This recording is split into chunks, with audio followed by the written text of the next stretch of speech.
The sky was an overcast gray, as though the world itself had put on mourning clothes for the occasion. Raindrops peppered the windshield of my daughter's SUV as we pulled into the parking lot of Willow Pine's retirement home. The sign out front was carved into a fake boulder, the kind that tried too hard to look warm and inviting. But no matter how many flowers bloomed near its base, it still screamed one thing to me: final stop. Angela sat behind the wheel, hands clutched so tight the steering wheel seemed to squeal in protest. She didn't look at me. Not once since we left my house. No, her house, as she made a point to call it when we argued last week. "We're here," she said, her voice flat, rehearsed, and cold, like a receptionist delivering bad news over the phone. I stared at the building, 3 stories, beige siding, too many windows, and the faint smell of institutional soup even from outside. I didn't move. She sighed, unbuckled her seatbelt, and got out without waiting for me. I watched her move around to the trunk to retrieve my suitcase. Just one. That alone hurt. 68 years of life, and everything that mattered to me now fit into a rolling bag and a backpack. I opened the door slowly, my knees creaking in protest more than usual today. Maybe they knew, too. Angela met me at the passenger side and avoided my eyes. "Come on, Dad, they're expecting us." I stepped out. "You didn't have to do this," I said, voice low. She pulled the handle of the suitcase with too much force, as if dragging not luggage, but guilt. "You fell again last week. You left the stove on. You forgot your heart meds." "I forgot 1 dose. And it could have killed you." I looked at her then. Really looked. Her face was drawn, tired. Not from age, but from pressure. Her lipstick was faded. Her dark roots were showing through her highlighted hair. She was trying to keep her world together, and I was apparently a loose thread she was cutting off before it unraveled. "I'm not ready to be put in a home, Angela." She finally met my gaze, and there it was. The flash of pain, the crack in her composure. "And I'm not ready to be a nurse, Dad. I have a job, kids, a mortgage. I can't be everything for everyone." "Just be my daughter." She blinked rapidly, as if swatting away the sting of that sentence. "You'll be better off here. There are professionals, activities, other people your age." "So you're saying I'm too old and too inconvenient?" Her mouth opened, but no answer came. Just silence. That was worse than shouting. We walked inside together, her steps fast and efficient, mine slow and heavy. The reception area smelled of lemon cleaner and wilted carnations. A young woman behind the desk greeted us with the kind of cheerfulness that didn't feel real, probably because it wasn't. Angela signed forms while I stood there like a piece of luggage no one wanted to claim. Her phone buzzed once, twice. She glanced at it and muttered, "I need to get back to the office soon." Of course she did. When it was done, a nurse named Sandy came to escort me to my room. Angela stood awkwardly, then leaned in for a brief hug. It was stiff and quick, the way you'd embrace a coworker at a retirement party you forgot to attend. "I'll visit this weekend," she said. I didn't answer.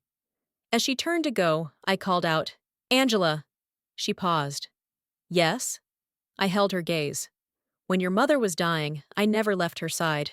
Never, not once." She looked away. "And now, when I need you—" I didn't finish the sentence. I didn't need to. The silence completed it for me. The door closed behind her with a soft whoosh, but to me, it sounded like the bang of a gavel. A verdict rendered. A sentence passed. I was alone. Not because I had no family, but because the one person I loved the most had decided I was no longer worth the trouble. The room was small, sterile, and too quiet. The walls were painted in soft lavender, probably an attempt to soothe anxiety, but it only reminded me of waiting rooms and forgotten birthdays. A twin bed sat near the window, made up with stiff white sheets. A wooden dresser and a nightstand tried to mimic home, but they were impersonal. Mass-produced pieces probably assembled by someone who'd never had to call a place like this home. Sandy, the nurse, was kind but efficient. She spoke to me like I was both fragile and deaf. We'll have lunch in the common room at noon, Mr. Wallace. Your roommate isn't in yet, but his name is Pete. He's quiet. A Navy vet like yourself. I gave a polite nod. She smiled and left, closing the door gently behind her. Even that felt like a soft prison lock clicking into place. I sat on the bed, my bones protesting as usual. My suitcase stood at attention by the wall, waiting for me to accept that this was my life now. The truth was, I hadn't fallen because I was frail. I fell because I tripped over a loose rug while fixing the damn sink. Angela found me on the floor and assumed the worst. She didn't ask what happened. She assumed. Just like people assume age means incompetence, irrelevance. I looked out the window. The garden below had a few elderly residents in wheelchairs and walkers, slowly moving along concrete paths shaped like a maze. I hated mazes. Always had. They were designed to confuse and delay. Fitting, I thought. Just like this place. A knock startled me. "Come in," I said, trying to sound steadier than I felt. An older man walked in with a cane and a sly grin. "You must be Wallace. I'm Pete. Got the news this morning I'd be getting a new roomie." I stood, shook his hand. Firm grip. His eyes were alert, intelligent. "Navy, huh?" he asked, looking me over. 26 years. You? 28, captain. Retired just in time to catch cancer and outlive my wife. He chuckled dryly. "Life's funny that way," I nodded. "My wife passed 3 years ago. Angela, my daughter, said I was falling apart." "Is she wrong?" Pete asked. "I don't know. Maybe. But isn't it our right to fall apart in our own damn homes?" He laughed. "Now that's the spirit. You'll do fine here, Wallace. Just don't expect it to feel like anything but what it is." "And what's that?" "A warehouse for the inconvenient," he said flatly, "with bingo nights." We shared a knowing silence. Later that day, I sat in the dining room. The food wasn't bad, but it was bland, designed for fragile stomachs and predictable routines. The residents were friendly but distant. Everyone wore a smile like a shield, except one woman at the corner table. Eleanor. She looked like she hadn't smiled in years. Thin, upright posture, piercing blue eyes that stared at her food as though it had insulted her. Pete noticed me watching. "That's Eleanor. She doesn't talk much, former English professor. Her son owns 5 law firms and hasn't visited her once in 2 years." My stomach twisted. So it's not just me, I thought. That night, I sat on my bed, a notebook in my lap. I hadn't written in a long time, but my hands found the rhythm easily. I started to write down everything I was feeling, not for Angela, not for anyone, just for me. Dear God, or whoever's listening, my daughter said I was a burden, that I made her life harder, but I never asked to become this version of myself. I never asked for old age, for time to carve its signature across my back and knees. I gave her everything I had, and now she's left me here, boxed, labeled, stored. But I am not done yet. If I'm a burden, then I'll show her what one really looks like, and maybe then she'll understand what she threw away. A slow fire stirred in my chest. Not revenge, not spite, but resolve. They thought I was fading, but I was just getting started. The next morning began the same way every morning would at Willow Pines. Too early, too quiet, and too hollow. I dressed slowly, deliberately. Each button, each sock pulled up over my thinning calves felt like an act of defiance. My body might be aging, but I was still me. Still the man who carried Angela on his shoulders at the beach when she was 5. Still the man who held her through her first heartbreak. The same man who stayed up nights stitching her Halloween costumes by hand when Martha was too tired. Not some frail relic tossed in the attic of society. I went to breakfast, found Pete already there, reading a newspaper with yellowed fingertips and a cup of weak coffee in front of him. "Sleep well?" he asked. I shrugged. "Define well?" He chuckled, then went back to his crossword puzzle. That morning, I noticed something. A man at the far end of the dining room was staring at the wall, not at the television, not at the nurses passing by. Just staring. His oatmeal sat untouched. A nurse tried to talk to him. He didn't respond. I asked Pete about him. Cliff used to be a high school basketball coach. Got dementia 2 years ago. He has no family, no visitors. Some days he doesn't even know his own name. The nurse wiped Cliff's chin gently, even though he hadn't eaten. I watched, a heaviness building in my chest. This place isn't where people go to be cared for, I thought. It's where they're slowly forgotten. I returned to my room that afternoon with a plan. I pulled out the notebook again. My hand shook, but I wrote anyway, page after page. A confession, a challenge, a reckoning. When I finished, I placed it in an envelope and addressed it. Angela Monroe, personal and urgent. I handed it to Sandy the nurse. Please mail this. Today. She nodded without reading the name. Absolutely, Mr. Wallace. That night, as I lay in bed staring at the water-stained ceiling tiles, I imagined her reading the letter. I imagined the shock, the discomfort, the guilt. But more than that, I hoped she would feel something. 3 days later, Angela arrived without warning. She looked better rested than before, but she was clearly tense. Her mouth was pressed into a tight line. She stood in my doorway like someone entering a courtroom. I sat at the small table in my room, folding socks. So, she began, I got your letter. I kept folding. Took you long enough. Dad? Was that really necessary? I looked up at her, finally. Was putting me in here without a real conversation necessary? She flinched. Good. I came to explain. No need. I got the message loud and clear. I'm a burden. Easier to put away than to live with. She sat down heavily across from me. That's not what I meant. You said it. I said I couldn't handle everything. Between the boys, work, bills, it's too much. And I said I was willing to hire help, to move into the guest house, to try. But you didn't want to try. You just wanted me gone. She looked away. I raised you to stand by the people you love, not to abandon them when they become inconvenient. Tears welled in her eyes now, but I didn't stop. You remember when your mother got sick? She couldn't even get to the bathroom without help. Did I complain? Did I put her in a home?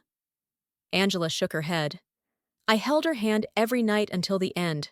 Because love isn't about convenience, Angela. It's about showing up, especially when it's hard. I know, she whispered, voice cracking. I got scared. Of what? Of losing you.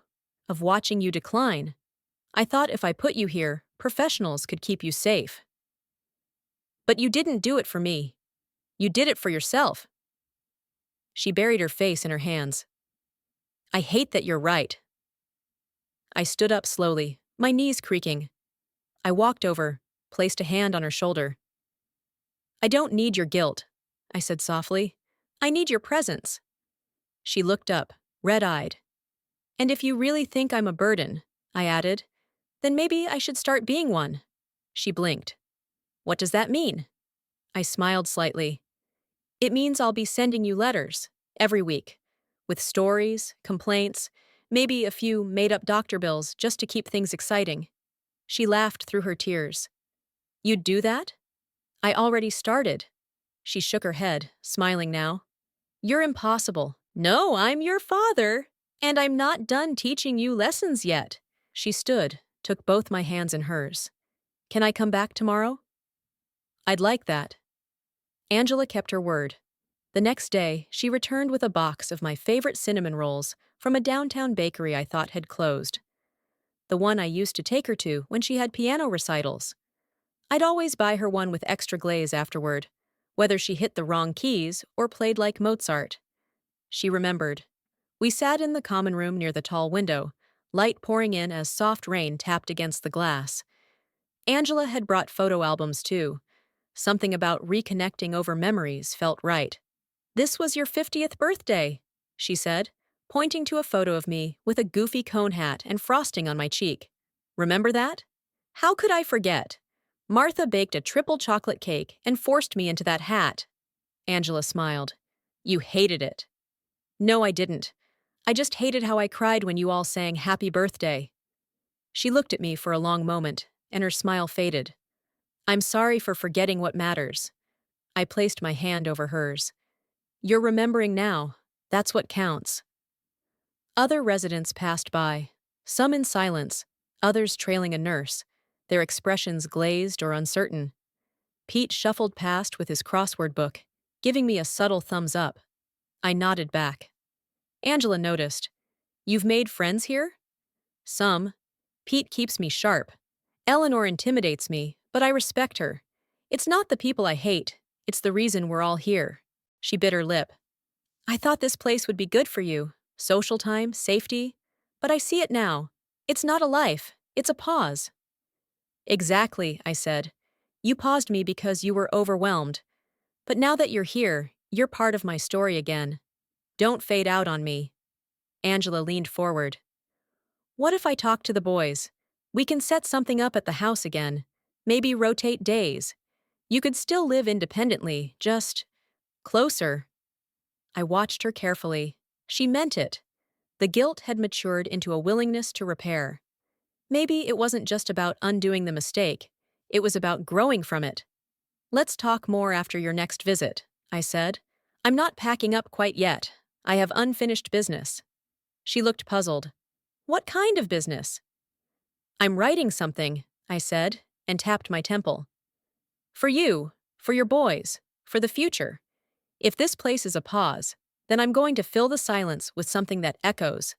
Later that week, I asked Sandy for a few extra notebooks. She brought me 3, each with a different floral cover. Cheesy, but I didn't care. I filled pages faster than I expected. Pete would glance over occasionally and joke, Who's gonna publish that? Penguin Classics? Maybe I'll start my own imprint. Call it Burden Press. He wheezed at that one. But I wasn't just writing letters anymore. I was writing a memoir, a reflection of all the things Angela never knew. Not just my childhood or my marriage, but my fears. The nights I held Martha's hand after chemo and whispered I'd love her no matter how many hairs she lost. The nights I paced the floor, wondering if I'd lose my job during a recession. The countless sacrifices I made silently, so Angela could have what I never did. I was telling my story, not because I wanted pity, but because I wanted understanding. Generations don't always speak the same language, but sometimes a book can translate what the tongue cannot. Angela kept visiting, sometimes with her sons, my grandsons, who brought noise and chaos in life. They asked about Navy stories. I told them about storms, about almost losing a finger in a mechanical hatch, about how their grandma once slapped a Navy cook for flirting with me. Angela listened, really listened. 1 month later, Angela walked in on a Monday with papers in her hand. Her expression was serious. I found an apartment, she said, with a guest suite downstairs. There's space for you. It's wheelchair accessible, just in case. And it has a backyard for your tomatoes. My throat tightened. Would you come home, Dad? Really come home? I stood, walked over, and took the papers from her. She had budgets, plans, even a list of nearby home care nurses in case we needed one. You've been thinking this through. I want to make things right. You already have, I said softly. She hugged me tightly, no longer out of guilt, but love. I stayed at Willow Pines another 2 weeks after Angela's offer. Not because I didn't want to leave, but because I had one last thing to finish. I wasn't just writing my story anymore. I was finishing it. I included photos Sandy helped me print, old ones of Angela at the beach, me and Martha dancing in the kitchen, even recent ones with Pete in our recliners, laughing at some awful joke about prune juice. I titled the memoir The Gift of Burden. When I handed the bound copy to Angela on a Friday afternoon, she stared at it like it was a holy relic. I want you to read it, I told her. Not now, when the house is quiet. When the boys are asleep and your own thoughts are too loud, let my voice be the one that answers back. She nodded, silent tears on her cheeks. I will. And don't skip chapters, I warned, wagging a finger. Even the part about your emo phase, especially that part. She laughed. No promises. Pete stood behind me as we packed up my things. He looked at my framed Navy photo, then the duffel bag I'd had since the 70s. You leaving for boot camp or retirement? He asked. Feels like a little of both. We hugged. No words. Just a tight, silent understanding between two old men who knew what it meant to lose time, and how rare it was to get a second chance. Angela's new place wasn't a mansion, but it had warmth. The guest suite had a wide window facing a little garden patch. I stood in it my first morning back, sunlight washing over my hands as I opened a packet of tomato seeds. Angela came in with coffee. You really planning to garden? Not planning. Doing, she sat beside me.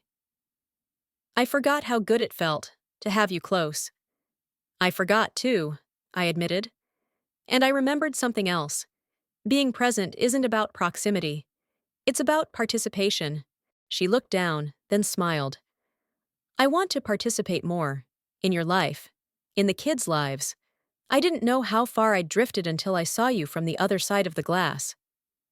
I'm here now, but I won't always be. I know. That's why we tell stories. That's why we make things. Books, gardens, memories. Later that night, as she read the first pages of the memoir, I heard her sob from the hallway. She didn't know I was listening. I didn't go in. Some parts of healing are meant to be done in private. Weeks passed. I watched her change in quiet ways. She said, I love you more. She stayed at the dinner table longer after the boys ran off. She asked questions about her mother's recipes, about my fears, about what I thought heaven might be like. We weren't mending a wound. We were learning how not to cause new ones. One night, I found a note slipped under my door. Dad, I used to think burden meant weight. Now I know it means care. Thank you for giving me something worth carrying. Love, Angela. I sat in the dark, that little scrap of paper in my hand, and let myself cry. Not because I was sad, but because I had finally been seen. Autumn arrived early that year.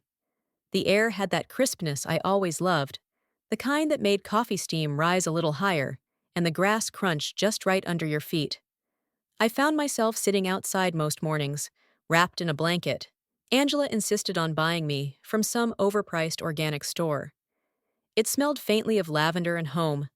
She'd join me with her own cup of tea, her boys still asleep inside. Sometimes we didn't say a word for the first half hour. We didn't need to.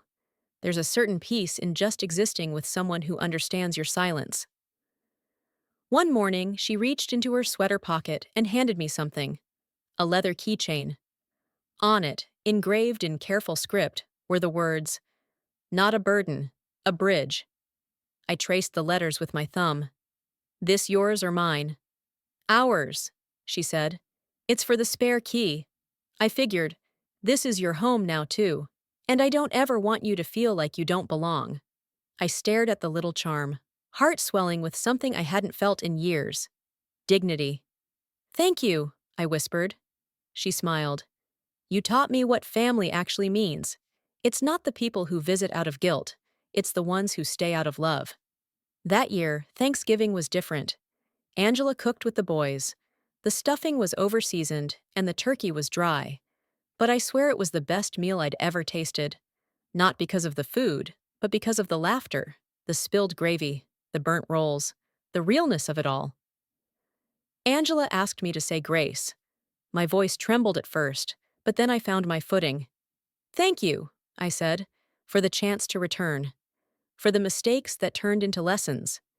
For a daughter who forgot how to love and remembered. And for the burden of being loved so deeply, it breaks you open." When I looked up, Angela had tears in her eyes. So did I. Pete passed away that spring. I received a package a few weeks after, a copy of The Gift of Burden with a note inside. It was from Sandy, the nurse.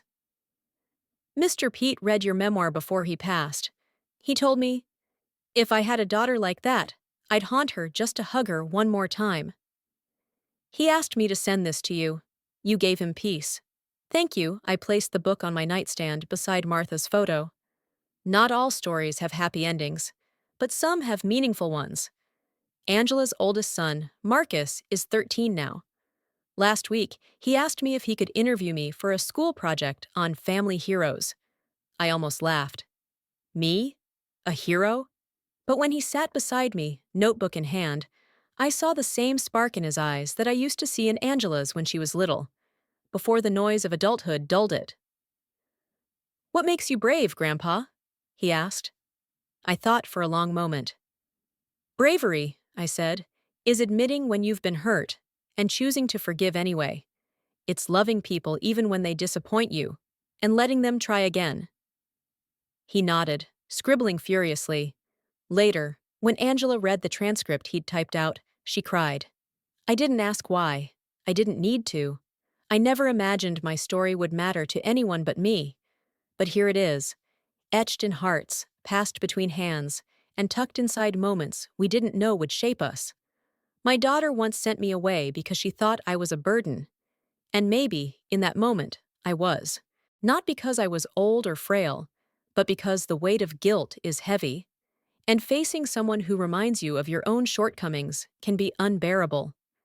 But when she called me a burden, I decided to show her what that really meant. A burden isn't something to discard. It's something to carry. And if you carry it with grace, it becomes a bridge back to the ones who lost their way. Have you ever encountered similar incident before? If this story resonates with you, hit the like button and leave your story in the comment section. And of course, subscribe to my channel for more real, raw, and ridiculous stories. Till then, stay safe and happy.